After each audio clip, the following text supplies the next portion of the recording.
I am Ronna Manansala, the granddaughter of Vicente Manansala.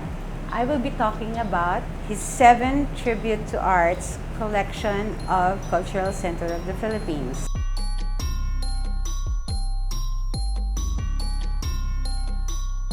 Many would ask me about my first encounter with my grandfather's art. The attic of my grandfather was overlooking his studio. When we were children, we were not actually allowed to go inside his studio.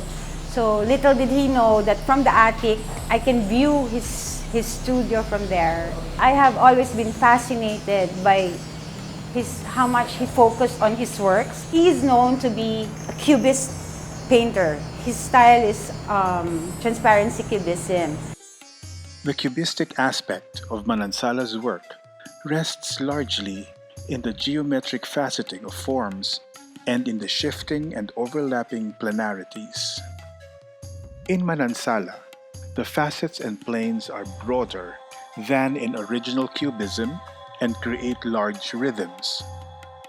He exploited to the full the implications of transparency of cubism, an interest which would be taken up by numerous fellow artists. If you will look at the artwork that's in CCP, which is a sculpture, if you first look at it, it's like abstract. But if you look at it closely and look at the details closely, you will see the forms. Like the dancers, for example, there are 2 which I can see, and if you look at them, focus at looking at them, you will see how graceful the dancers are. Aside from the CCP collection, I know of another one which he made in 1969, which was commissioned by Dr. Mantinola for FEU. And then there's another one he made, the first brass mural that he made in 1964 for the Merchants Bank lobby in Ermita, depicting the 10 aspects of the Philippine post-war economic progress. Before he can come up with something, a painting, a sculpture, whatever it is, it can be a brass sculpture or a wood sculpture, he would do a lot of drawing, like studies. Even on his paintings, he would do a lot of studies before working on an actual painting. So he gives his 100% all the time, and he would be involved 100%, whether it's a mural or a sculpture. I see a line or a form that moves me. I develop from this line or form, add color, and suddenly I have mannerism. I am not conscious of the change while it is going on. I remember the look of something, not its label. If you are a painter, it's the form, not the name that matters. So I just realize suddenly that my style is different. He won a 6-month UNESCO Art Fellowship in Canada in 1949 in Ecole de Beaux Arts in the mountains of Banff, and then at the Ecole de Beaux Arts de Montreal. Then again, in 1950, he was again awarded a 9-month scholarship to the Ecole de Beaux Arts of the University of Paris by the French government, and the first Filipino to be so honored. It was also the time when he was given a grant to study stained glass techniques in New York in 1960.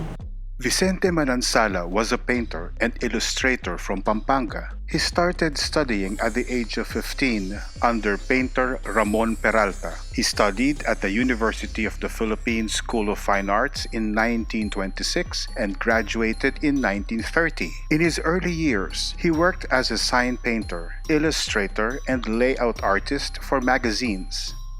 Manansala had his first exhibition of his paintings at the Manila Hotel in 1951. While most of his early exhibitions were held locally, his works were also part of international shows in Auckland, London, and New York. Among his exhibitions at the Cultural Center of the Philippines were solo exhibits: Manansala Landscape Watercolors in 1971 and Manansala Nudes and Aquarelles in 1983, as well as group exhibitions, Drawings Masters of the 50s in 1970, The Sensuous Eye in 1987, Edades and the 13 Moderns in 1996, and Tatlong Yugto sa Tatlong Dekada ng CCP in 1999.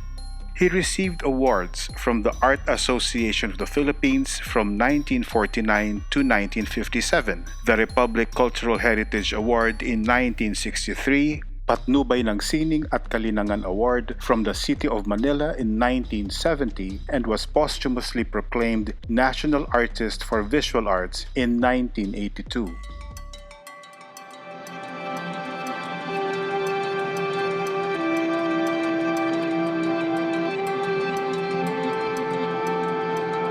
Thank you for joining me in this episode of Cultural Cash Online. Hope you enjoyed watching it.